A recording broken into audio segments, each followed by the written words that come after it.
نیروهای روسیه حالا در شهر استراتژیک کوبانی به گشتنی مشغولند که رزمندگان کرد با کمک آمریکایی ها تروریستان داعش را از آنجا پاک کردند.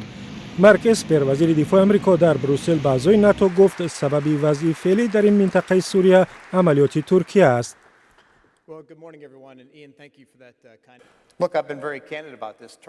صمیمی میگویم ترکیه همه ما را در وضع بدی گذاشت. حمله بیجا بود.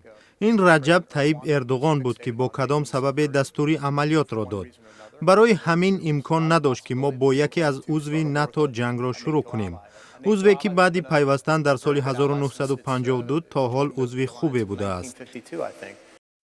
امریکا سالهای طولانی یک قدرت میانچیگر در خاورمیانه بود. حالا به گفته تحلیلگران روسیه برای پر کردن این جای خالی کرده امریکا حرکت دارد.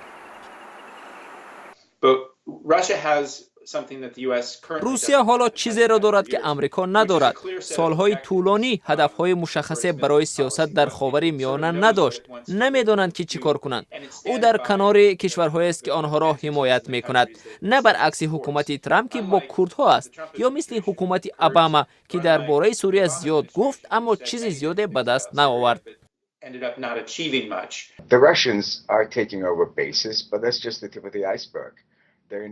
روس‌ها پایگاه‌ها را می‌گیرند که این فقط قطره در بحر است. آنها وضع را زیر نظارت دارند که نه تنها به منفعتشان بلکه به منفعت رژیم بشار اسد است که با کمک نیروهای هوایی روسیه و اختیاریان ایران قدرت را نگه داشت.